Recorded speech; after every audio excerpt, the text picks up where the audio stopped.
Hello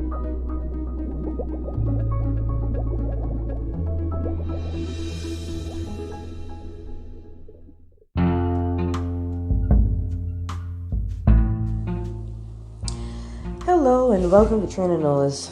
So today I want to talk about scarcity thinking and abundance thinking, and pretty much your perspective. Because I've been talking with a friend of mine and we were discussing this topic, scarcity thinking and abundance thinking. And the only reason we came up with this, the only reason we had this discussion was because he said, you have a scarcity mindset and you think everything is not enough or it's gonna go away. And I guess he was like, I don't understand why you have this mindset.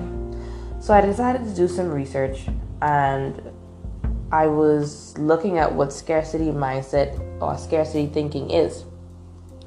And scarcity thinking is where you believe that there's never enough food, money, emotions, or something else entirely. Your actions and your thoughts stem from a lack of. Instead of believing that there is enough, you hold on to what you have in fear of you coming up short. And abundance thinking is the exact opposite. You believe there is enough, there's more than enough to go around. You are able to share and laugh, and you have a moment of gratitude. So I was doing some more research and I was looking at, how scarcity mindset affects you. And sure enough, I found a scientific study where it says that scarcity mindset actually affects the way you think and affects your decision making. So I'm sitting here and I'm like, holy shit. Because when I really think about it, I've been in the process of, learning about myself and figuring myself out. And I'm like, I've been in the scarcity mindset from ever since I can remember. Because with the scientific study is when you feel like you have the lack of something, or you've been in a mode of you always need something or there's not enough of, that actually affects the way you think, and it affects the decisions that you make. And I can tell you a story about when I was in college and I stole some books from the bookstore, got caught, and almost went to jail. The only reason I didn't go to jail was because they said, you could try again, got expelled from school, whatever. I'll talk about that story later. But I went to, and my daddy asked, why did you do it? Why did you steal the books? Why? And I didn't have an answer at the moment. I thought it was just because I needed to feel free, or the school was making a fool out of me, or I felt like they were cheating us because, in college, they selling the books for $200-$300, but when you sell it back, you only getting $60. So to me, it's just like, well, I need the money, and money wasn't coming in fast enough, or whatever the case may be, and so, that was my mode of thinking. I needed the money, and only until now, almost that happened in like 2008, 12 years later, am I realizing that my scarcity mindset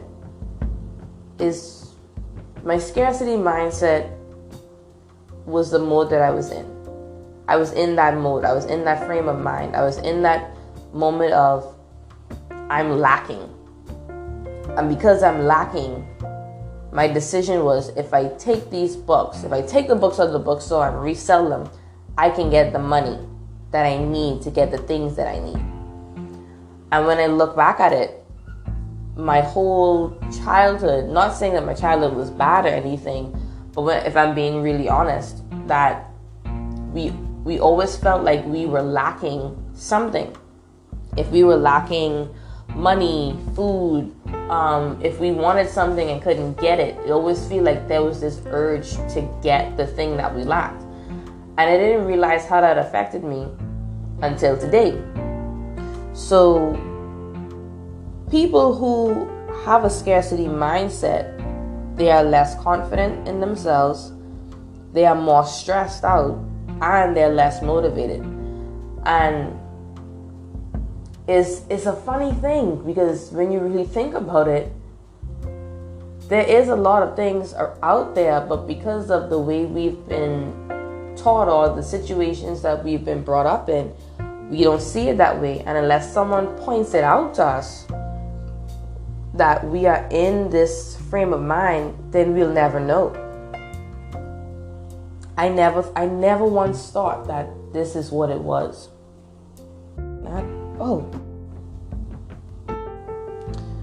So let me tell you how I got here. So basically, I was listening to Doug Batchelor, who is a Seventh-day Adventist pastor, and he was talking about grasshopper thinking, and this is how I got here. And I started to listen, and I said, you know what? He started to read from Numbers chapter 13, and I'll read a bit of it. And if most of you who do read the scriptures, you would know he's talking about when the Israelites were talking about the land that God promised them, and they were supposed to go, and they sent 12 people to scout out this land, and out of the 10, 2 of them saw the positives, and the other 10 saw all the negatives, and that brought me to the perspective. So scarcity thinking and abundance thinking is a perspective on how you see or view the situation that you're in. So if you view the situation that you're in as a negative one, you will see it as a negative one. And if you view it as a positive one, then it will be a positive one. And I didn't realize how much of a pessimist I was. And yeah, people are like, oh, but you're always smiling, you're always laughing, kiki, ha ha ha ha. And I'm like, yeah, but I have a negative mindset. I always see things in a negative way. I always saw things in a scarce way. And you don't realize how much it affects your decision making. Like, seriously. To think that I would almost go to jail for books. You know, I didn't think, hey, maybe if I tutored someone, or maybe if I helped someone with their homework, I can make money, because there is a lot of money going around. My decision making would have been a whole lot different. But because I said there is no money, there is not enough money, I can't do what I want, I can't get the things that I need, then I made a decision. I made the wrong decision. So when I'll get back to the scripture verse. So when you look at it, your perspective dictates your decision making. Your perspective dictates how you feel. And it's a simple concept, but it's so profound, at least to me. I don't know about everybody else, but it's profound to me. And so when we look at the scouting report that the 12 men came back with, you know, Joshua and Caleb said, yo, listen, they got fruit, they got grapes the size of my head, they got pomegranates sweeter than sugar, they got honey and milk just flowing in abundance. But the other 10, they were like, well, they got flipping giants, so what the hell we can do against giants? Giants? You know what giants is? They monsters. How are we? And they call themselves grasshoppers. You see how your perspective can have you, how it can bring down your self-esteem and your confidence. Like the fact that they call themselves grasshoppers because they saw it in a negative way is crazy. Your perspective dictates how you view yourself. Joshua and Caleb saw nothing wrong with what they saw. They saw the abundance of the land. They saw that this land can feed our entire families, everything. And they knew that with the help of God in that moment, that they can take that land that was promised to them. They saw nothing wrong with it. And so when you look at how you see yourself and your confidence and your self-esteem, it all goes back to perspective. And so looking at it, this whole thing just had me like feeling like I discovered like the secret to success, And I'm sitting there like, bro, like how could I be so stupid, yo? You hear it from somebody else, you hear it from your friends, you hear it in sermons, but when you really sit down and think about it, it's an awesome thing, and it's just putting it into practice. So what's the word I want to use? What are the qualities of someone who has a scarcity mindset? And I can be honest with you, I had a lot of these qualities and I didn't realize it. So a person who has a scarcity mindset will always think that there will never be enough. Shoot, they may think they're not enough. They will hoard things from others. They will compete to stay on top. They won't offer help to anybody else. They won't share their knowledge. They're always suspicious. They resent competition. They're afraid of being replaced. They always believe that times are tough. They think small and avoid risks. They fear change. They're pessimistic and they're fearful. And when I saw this list, coincidentally enough on Google, I'm sitting there saying, bro, I remember there were times when I didn't want competition. I didn't think that I was good enough, or I didn't think that I could, that if I crushed the competition, or if I tried to eliminate the competition, I could have everything to myself. And you know what I also realized? When you are afraid of competition, you would actually shortchange yourself. You would what's the word? Help me, guys. What's the word? Yeah, shortchange. Like me, I with the company that I have, Posh Pot Cakes. When I first started out, I thought that if I charged less, I would get all the customers in and I would make more money. But then I realized charging less, I still needed more money because it wasn't enough. And I would be stressed out, like, oh my God, why? Like I working extra hard. I working 10 times as hard for the amount of money that I'm trying to make. All because I was afraid that if I don't charge this less price or less than market value, that I wouldn't get any clients in. That's scarcity mindset. You see how being afraid that people won't come to you, you shortchange yourself and you end up working 3 or 4 times harder than you actually need to work. And then the one that hit me the most was afraid of being replaced. And guys, I tell you no lie, this is one thing that I personally struggled with. I'm still somewhat struggling with, but not as much. Because for me, I had this fear of abandonment. I'm not sure why, but I did. I always feel like someone's going to up and leave me and I'm going to be alone. And I felt alone and I felt scared. And so when this point was brought up to me and I said to my friend, I don't want you to go. I'm afraid that you're going to leave. And he's like, why? I'm here. I'm always here. I haven't left you yet. Why would you be afraid of me going when I'm still here? Almost 8 years. I'm still here. So when you're in that mindset, you have the most irrational way of thinking, and your emotions guide you, because now you become this negative ball of energy.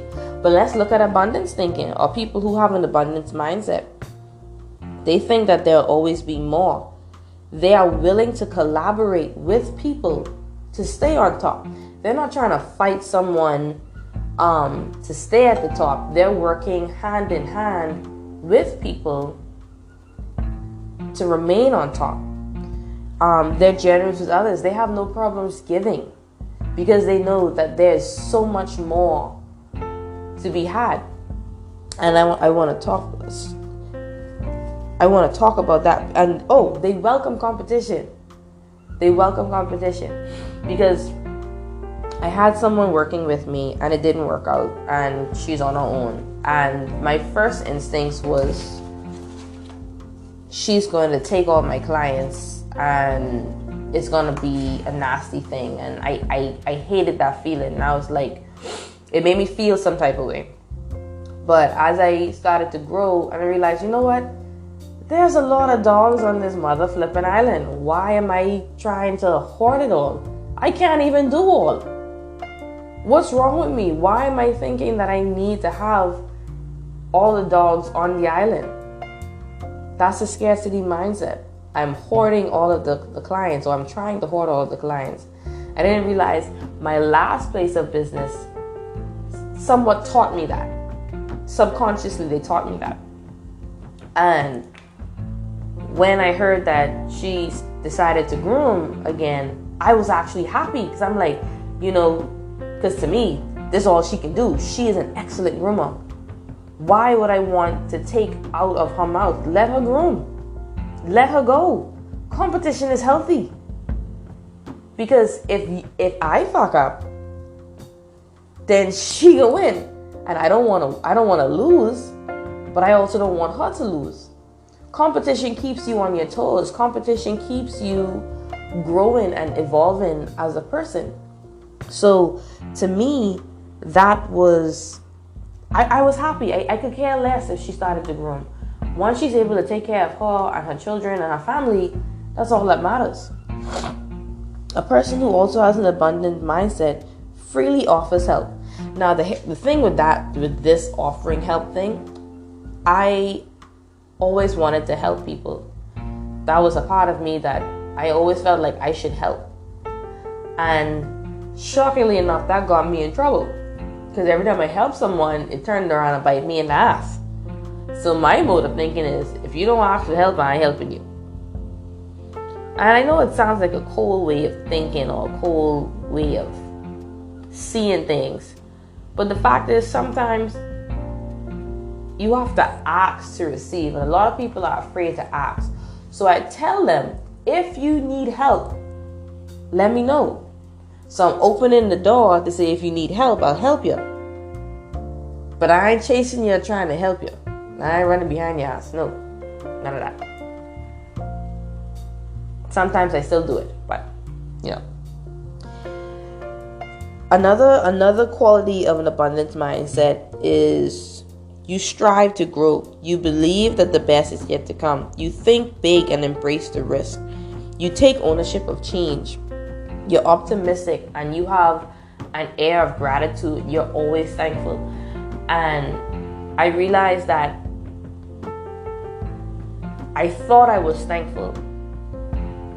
But when I realized that everything was never enough, I wasn't thankful for the things that I actually had. And I almost lost friends because of this mindset. The thing that I want, which is companionship and friendship, because I don't want to be alone. And I thought that hoarding all of these things, I didn't realize that I was being ungrateful for the fact that they were still there. They never left. And so I hope this making sense to all of y'all, because I'm doing my best here. This makes sense. I know y'all can get it.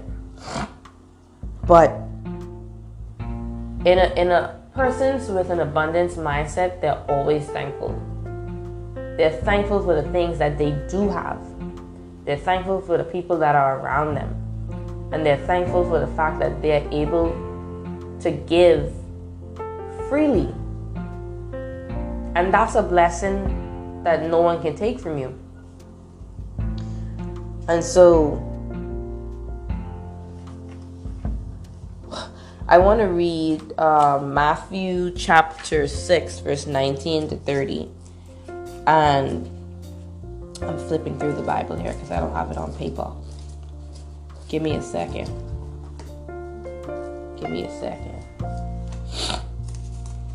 Here we go. Matthew chapter 6, verse 19. And this is Matthew 6, 19, verse 19 to verse 28? No. To verse 34. And this passage is basically telling you to have an abundance mindset, or to be in the mode of abundance thinking. You're not supposed to be in a scarcity mode, but in an abundance mode. Now I'll read it. Don't store your treasures here on earth, where moths eat them and rust destroys them, and where thieves break and steal. Store your treasures in heaven, where moths and rust cannot destroy, and thieves do not break in and steal. Wherever your treasure is, there the desires of your heart will be also. Your eye is like the lamp that provides a light for your body, and when your eye is healthy, your whole body is filled with light. But when your eye is unhealthy, your whole body is filled with darkness. And if the light you think you have is actually darkness, how deep that darkness is. No one can serve two masters, for you will hate one and love the other. You will be devoted to one and despise the other. You cannot serve God and be enslaved to money. That is why I tell you not to worry about everyday life, whether you have enough food and drink or enough clothes to wear. Isn't life more than food and your body more than clothing? Look at the birds. They don't plant or harvest or store food in barns, for your heavenly Father feeds them. And aren't you far more valuable to Him than they are? Can all your worries add a single moment to your life? And why worry about clothing? Look at the lilies of the field and how they grow. They don't work or make their clothing, yet Solomon in all his glory was not dressed as beautiful as they are. And if God cares so wonderfully for wildflowers that are here today and thrown in the fire tomorrow, He will certainly care for you. Why do you have so little faith? So don't worry about these things, saying, what will we eat? What will we drink? What will we wear? These things dominate the thoughts of unbelievers, but your heavenly Father already knows all your needs. Seek the kingdom of God above all else and live righteously, and He will give you everything you need. So don't worry about tomorrow, for tomorrow will bring its own worries. Today's trouble is enough for today. Let me tell y'all something. I want y'all to listen to me super clear. Super clear. This scripture verse is basically telling you, do not be in a scarcity mindset. What are you worrying about? Why are you trying to hoard all these things? Why are you in a low vibration? There's so much more. And I honestly and truly didn't realize any of this. I don't care how much someone said it to me. Only until I went to discover it for myself that I realized that the Bible, listen, I know the scripture verse. That's the sad part about it. I know this. I know what this is saying to me. But here I am doing the exact opposite. I'm worrying about who can be there for me. What's going to happen when they leave? Can I do this on my own? Can I handle all these things? What the hell? Why are you even worrying about all of this? Why are you worrying about all of this? Yes, as a human being, it's actually hard. But there's so much more to life than just worrying. And we miss out on so many good things when we in that mode of thinking. Because when I realize it, if I'm thankful for the fact that I have clothes, they may be holy, they may be bleached out, but I have them. I'm thankful for the fact that I do have shoes. They may not fit. They may be bust up, but I have them. I'm thankful for the fact that I do have food. I'm thankful for the fact that I may have a roof over my head. It may not be the ideal situation, but it's here. I have it. Guys, I don't want y'all to be like the me of the past, which was yesterday. Because today I realize that if I don't change my mindset, it's going to cost me in the long run. It's going to cost me. And then I'm going to regret the fact that what I had, I can't have no more. I don't want you all to suffer. I don't want you all to suffer in a way because you realize too late that what you had is all you really needed. But because you're chasing after all these things, you're chasing after the money, the cars, the women, the men, the dogs. Yeah, I talk about all my dog people. What you have is actually enough. It's more than enough. And when you realize that, so much more things will come. You will be... Starting to get emotional here. Because when you really think about it, people who believe that God will provide for them, He has always been providing for you. But if you're in a mindset that is of scarceness, of fear, then you won't see it. You won't see it. Like, when I really think about it, we've been through Dorian. And when we were at the shop with the dogs and having to carry them upstairs, and I looking on Facebook and I could see where the people from Humane Society needing help rescuing and some of the dogs dying. When people on their roof trying to get away from the water. When people watching their loved ones getting washed away. Finding their bodies in trees and shit. You have to be thankful. Yes, it's hard. Yes, the imagery. And I can't say I know how everybody feels because I don't.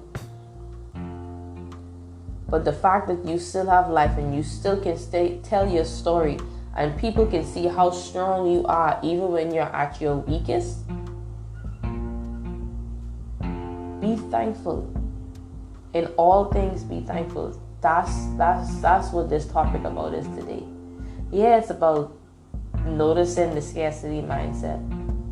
But be thankful. And I remember I wrote in my journal about, can I be thankful and still be sad? Because I was like, I feel sad, I feel lonely, I feel like I can't do this anymore. But I'm still thankful for everything I have.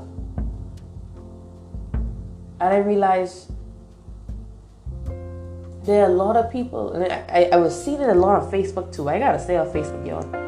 But I was seeing it on Facebook too. People say, it's okay to feel down. It's okay to feel like, things aren't okay. But you know what I realized? Putting yourself in that mindset can actually have an adverse reaction on you. And I may get some flack for this, but I don't give a shit. I don't care. The more you train your brain to be in an abundance mindset, where you're thankful even for the hard times. You're thankful even for the fact, like, your house is gone. You have no food, you have no money. The only thing you have is the clothes on your back. And you still thankful. Do you know how powerful that is? Do you know that mindset can carry you so far the traumas that you've been through, you say, you know what, I am thankful for the fact that I've been through those traumas. Because why? You can now talk to someone else who is going through trauma. You can talk to somebody else about some bullshit they've been through, and you can relate because you've been through those traumas. And you can say, you know what, I'm thankful that I've been through this trial and I passed it.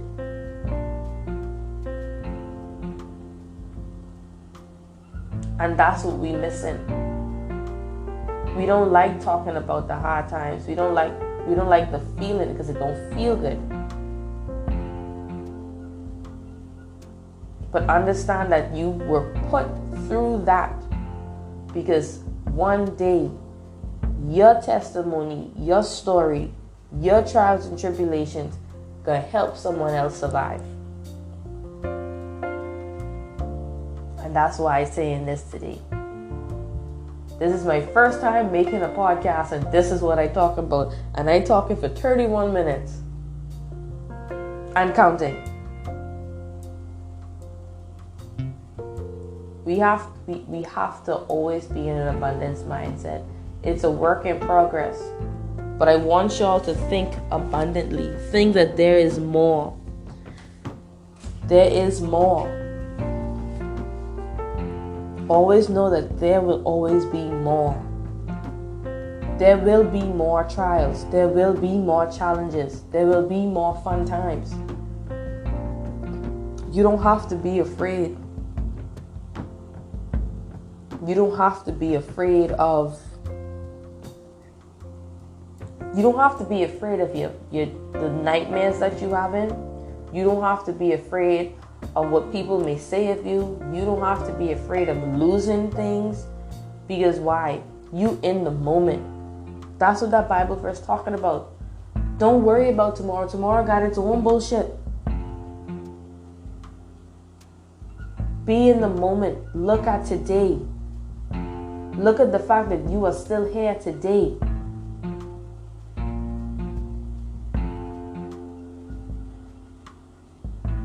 But that's all I gotta say today, guys.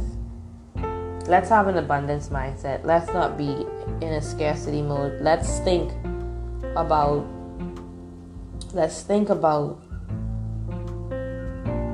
how we can better ourselves. Let's think about that there is more than enough.